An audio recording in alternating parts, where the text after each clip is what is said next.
everyone. My name is Daphne Fatter. I'm a licensed psychologist. I'm also an EMDRIA certified therapist and an EMDRIA approved consultant. And I'm here to talk about using EMDR on telehealth. So for one, just know if you are an EMDR trained therapist, that it absolutely is evidence-based to use EMDR on telehealth. There's been lots of recent research that has come out, particularly since the pandemic over the past 5 years, that really shows that using EMDR on telehealth is absolutely appropriate and is evidence-based. So we have research to support that. So just know that if you do provide EMDR on telehealth, you are in line with the ethics and providing evidence-based treatment in terms of trauma treatment.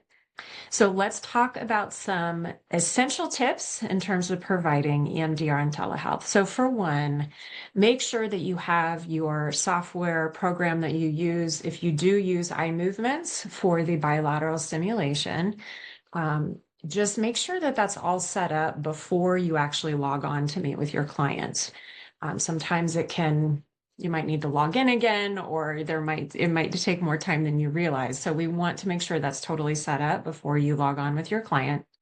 You also want to prepare for some extra time to help your client get set up with the software that you're using. Again, if you're using eye movements for EMDR, just being aware that sometimes clients might need tech support in terms of making sure they're able to access the program that you're using.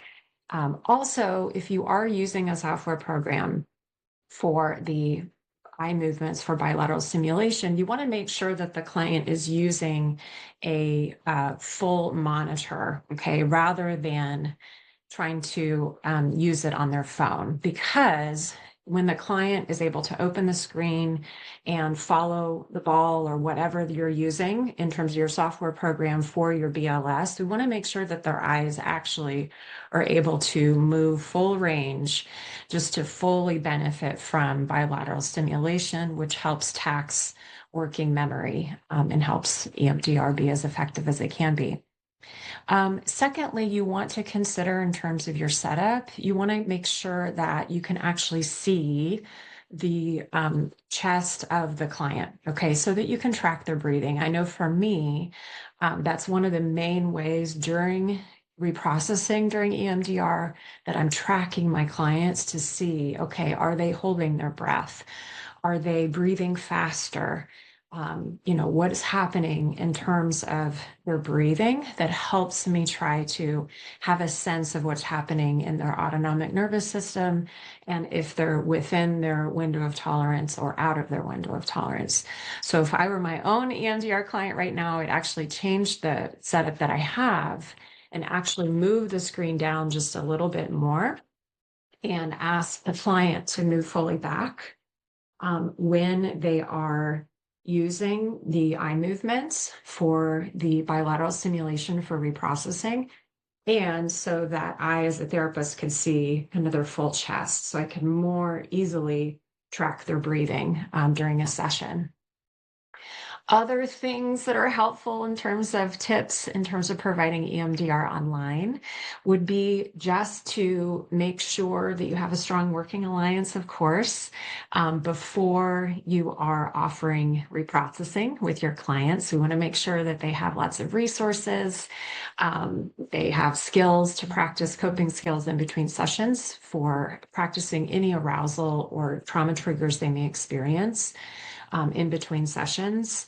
You also, of course, want to get a sense, get their consent to do EMDR, making sure they feel fully informed about what EMDR is, why EMDR is effective, and making sure they have lots of resources in that resource development stage before we would identify a target and do trauma reprocessing with EMDR.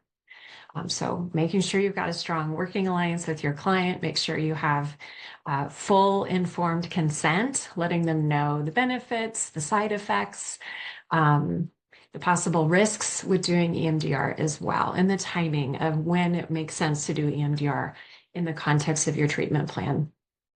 Also, with providing EMDR on telehealth, we want to consider what resources you can use, even in the client's environment, to help in between sets of reprocessing if the client is moving out of their window of tolerance. So for example, seeing if a client has, okay, do they have something to drink, just to even soothe and take a breath and get some water in between sets. So you might want to consider, do they have anything that you could use in their immediate environment for self-soothing? For example, of course, me as a therapist, I've got lots of fun tools for my own self-soothing and also when I saw clients in person. So just even seeing, is there something that the client, could use for some tactile stimulation? Is there something, I have some lavender scents here, right? In terms of helping the client orient to the present moment.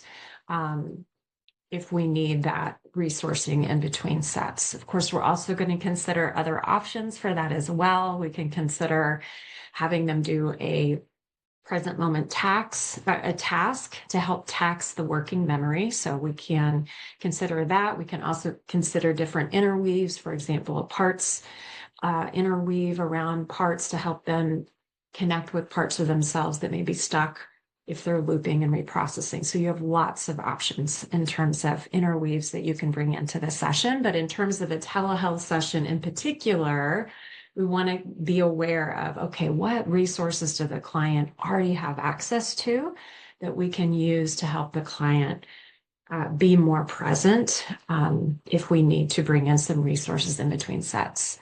And then lastly, we want to be aware of course, where the client is located when they are accessing their telehealth session with you. That's a requirement ethically in terms of providing telehealth in general. We want to find out, okay, what address is the client located?